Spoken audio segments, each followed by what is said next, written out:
Hello दोस्तों, मैं हूं वैभव और आज आपके लिए लेकर आया हूं एक नई वीडियो जिसमें मैं बताऊंगा पानी की बोतल कैसे बनती है। हालांकि ये पानी की बोतल में बहुत सारे ब्रांड मार्केट में आ चुके हैं, लेकिन आज हम देखेंगे वो पानी की बोतल कैसे बनती है, उसके लिए क्या क्या मशीनरी लगते हैं और वो आपके हाथ में कैसे पहुंचती है। वो तो वीडियो थोड़ी लंबी होगी, लेकिन आप बोर नहीं होंगे क्योंकि हर एक डिटेल्स मैं बारीकी से दूंगा इस वीडियो में। चलो तो ये वीडियो स्टार्ट करते हो और सबसे पहले देखते हैं कि ये बोतल बनती कैसे है। हालांकि ये बोतल बनने के लिए कौन सी मशीनरी लगती है और वो उसका रॉ मटेरियल क्या है। ये जो ब्लू कलर में आपको दिखाई दे रहा है उसे कहते हैं प्रीफर्म। उससे ही बोतल बनती है। तो देखते हैं वो कैसे बनती है। प्रीफर्म से बोतल बनने के लिए हमें ब्लो मोल्डिंग मशीन की आवश्यकता होती है। ये जो आपको दिख रहे हैं उसे ब्लो मोल्डिंग मशीन कहती है। और ये प्रीफर्म जो है वो हॉपर में स्टोर किए जाते हैं। उसके बाद वही प्रीफर्म हीटिंग जोन में चली जाती है। हीटिंग जोन में वो प्रीफर्म अच्छे से हीट होती है और वो हीट हुए हुए प्रीफर्म आगे जाकर ब्लोइंग मोल्ड में जाते हैं। मोल्ड में वो हाई प्रेशर की एयर के वजह से वो ब्लो हो जाते हैं। मतलब कि मोल्ड का जो शेप है वो शेप ले लेती है। उसके वजह से हमारा जो प्रीफर्म है वो कन्वर्ट हो जाता है बॉटल में।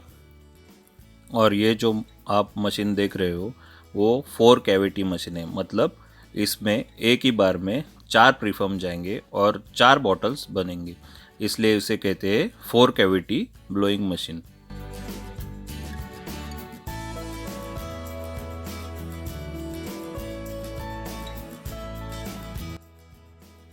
आप देख सकते हैं कि कैसे प्रीफर्म उठाकर मैंड्रल में बिठाए जा रहे हैं और ऊपर से वो प्रीफर्म गिरे नहीं इसलिए प्रेस हो रहे। ये जो प्रीफर्म बिठाया जा रहे हैं उसे कहते हैं मैंड्रल। मैंड्रल जो है वो मूविंग पार्ट है, वो हमेशा ट्रैवल करता रहता है, इसलिए प्रीफर्म एक जगह से दूसरी जगह जा सकता है। ये जो मैंड्रल है वो सबसे पहले जाएंगे हीटिंग जोन में। हीटिंग जोन में इंफ्रारेड ट्यूब्स रहती है, उसके सहायता से आप प्रीफर्म हीट करते हैं।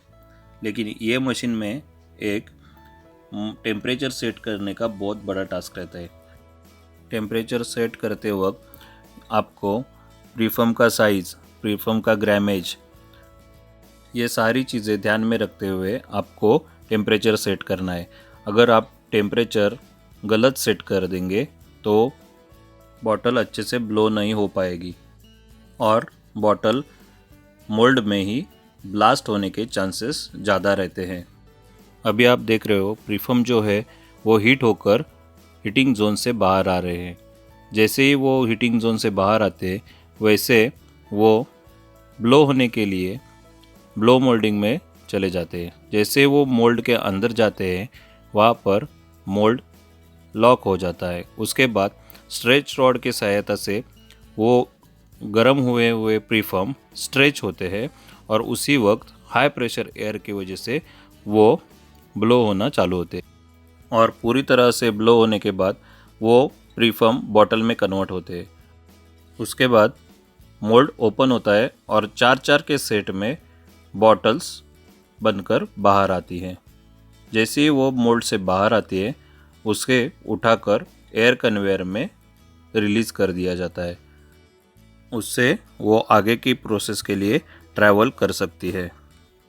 जैसे ही बॉटल्स मैंड्रल से उठाई जाती है वैसे वो खाली मैंड्रल्स आगे की ओर ट्रैवल करते हैं प्रीफर्म उठाने के लिए।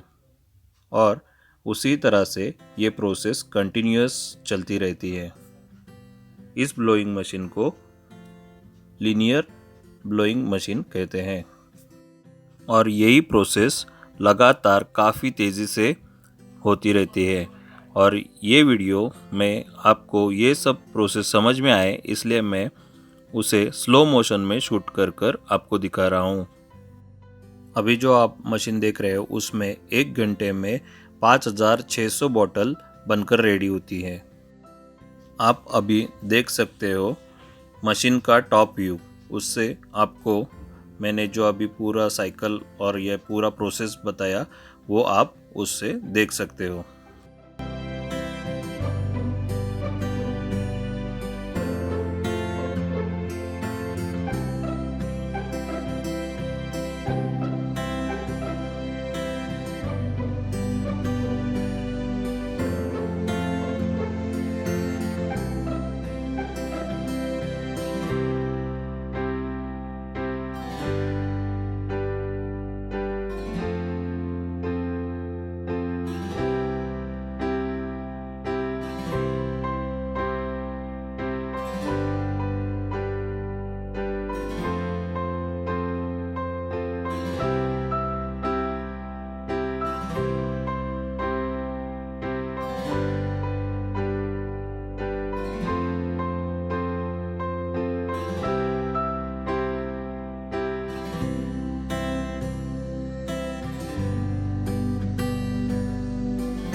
बॉटल फिलिंग रूम में आने के बाद पहले व्हील से ट्रैवल होके बॉटल दूसरे बड़े व्हील में जाती है।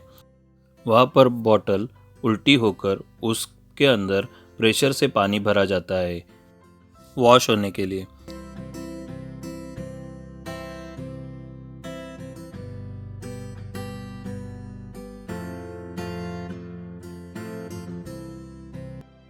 और एक बार बॉटल वॉश होने के बाद वही बॉटल सीधा होके तीसरे छोटे व्हील में ट्रैवल होते हुए पानी भरने के लिए चौथे बड़े व्हील में जाती है।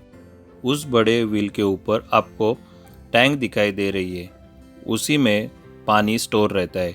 वो पानी हर एक बॉटल में नोज़ल के थ्रू भरा जाता है। उसके बाद बॉटल ट्रैवल करती है कैपिंग के लिए।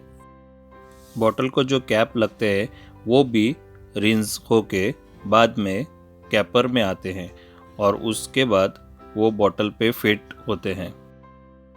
कैप लगने के बाद बॉटल चेन कन्वेयर के थ्रू ट्रैवल होते हुए डेट कोडर मशीन के सामने से गुजरती है। वहाँ पर उस पे date, expiry date, manufacturing date ऐसे सारी चीज़ें प्रिंट होती हैं। उसके बाद वो ट्रैवल करती है लेबल मशीन के ओर।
अभी जो आपको रोटेटिंग ब्लैक कलर का ड्रम दिख रहा है उस पे उसके एज पे होल्स रहते हैं और वहाँ से वैक्यूम की वजह से जो लेबल है अपना वो वहाँ पर चिपक कर बैठता है। ड्रम के लेफ्ट साइड में जो रोटेटिंग सिलेंड्रिकल पार्ट है उस पे हॉट मेल्ट ग्लू रहता है लेबल चिपकने के लिए। उसके बाद जो राइट साइड में ड्रम के राइट साइड में जो पार्ट है रोटेटिंग उसे कहते हैं कटर। उसमें लेबल साइज के हिसाब से कट होता है। उसकी जितनी लेंथ है वो एक बार सेट करने के बाद उसी लेंथ में लेबल कट होता रहेगा।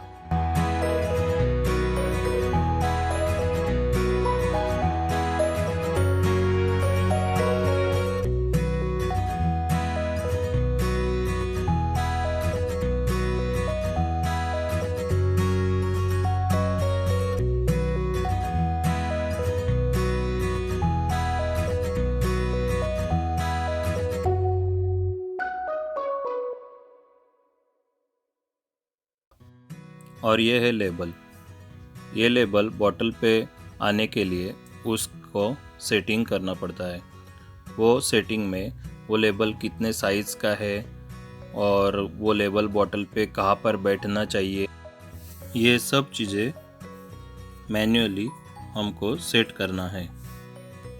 एक बार सेटिंग होने के बाद ऑटोमेटिकली वही साइज़ का, वही लेंथ का लेबल कट होता रहेगा और उसके बाद वही लेबल वो ब्लैक कलर के ड्रम पे चिपकेगा।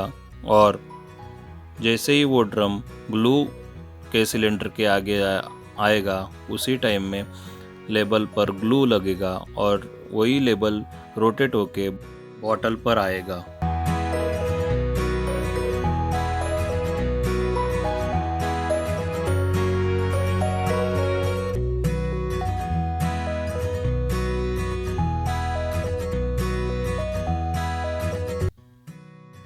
लेबल लगने के बाद बॉटल चेन कन्वेयर की वजह से ट्रैवल करते हुए अपने आखिरी पड़ाव में मतलब पैकिंग के लिए फ्यूजी पैक मशीन में आगे बढ़ेगी।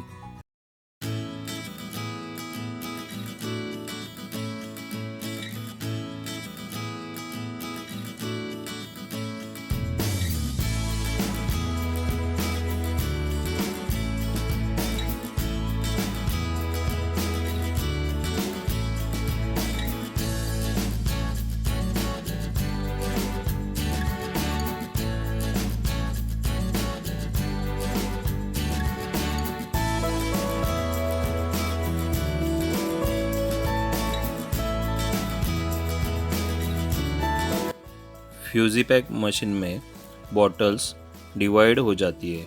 मतलब आप अगर सेटिंग 30 बॉटल्स का रखो तो 30 बॉटल्स का एक ग्रुप, या अगर आप सेटिंग 24 बॉटल्स का रखो तो 24 बॉटल्स का एक ग्रुप।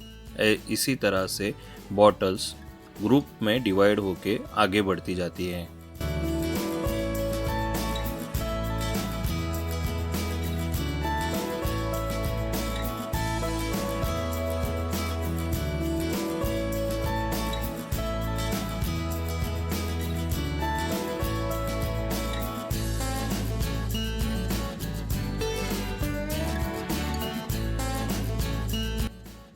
फ्यूजी पैक मशीन के ठीक नीचे कार्टन का कंपार्टमेंट रहता है। वहाँ पे कार्टन का पैड स्टोर किया जाता है। वहाँ से एक एक पैड उठाकर ऊपर की तरफ ट्रैवल करता है।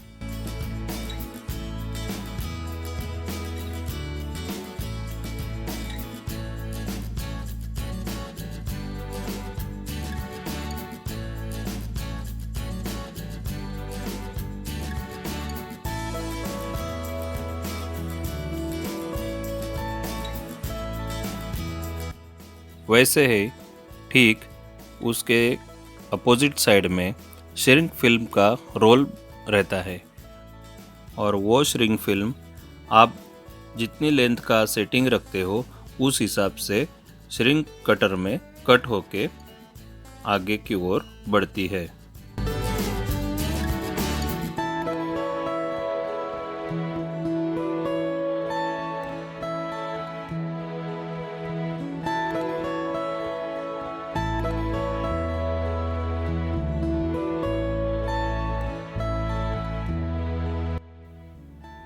फ्यूजी पैक मशीन में टाइमिंग इज़ एवरीथिंग, क्योंकि जो बॉटल का ग्रुप आगे बढ़ रहा है वो आगे बढ़ते वक्त उसी टाइम पे नीचे से जो कार्टून आ रहा है वो उसके बराबर नीचे आना चाहिए। मीन्स बॉटल आने का टाइमिंग और कार्टन आने का टाइमिंग परफेक्टली मैच होना चाहिए, तभी सभी बॉटल कार्टन पैड के ऊपर परफेक्टली आ जाती है। और जैसे ही वो बॉटल का ग्रुप पैड के साथ आगे बढ़ता है, उसी वक्त नीचे से आने वाली श्रिंक फिल्म वो पैड के नीचे आ जाती है और वही श्रिंक फिल्म उस बॉटल पे लपेटी जाती है। उसके बाद वो बॉटल्स हीटिंग जोन में मतलब ओवन में चली जाती है। ओवन के अंदर ज़्यादा टेम्परेचर होने से जो श्रिंक फिल्म है वो श्रिंक हो जाती है और उससे अपने जो बॉटल्स है वो प्रॉपरली पैक्ड हो जाते हैं।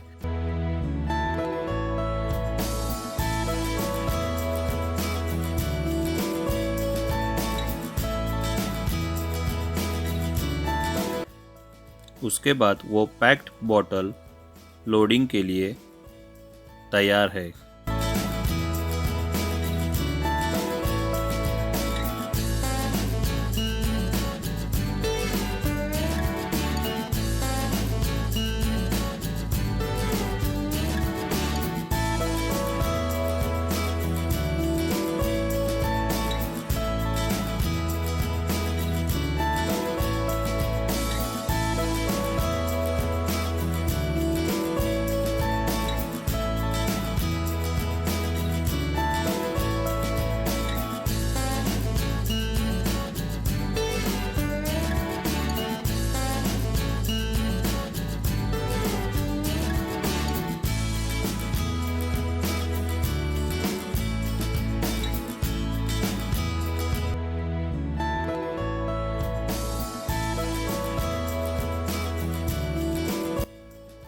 ये वीडियो अगर आपको पसंद आई हो, इससे आपको कुछ सीखने को मिला हो, तो उसे लाइक, कमेंट और शेयर करें। Thank you.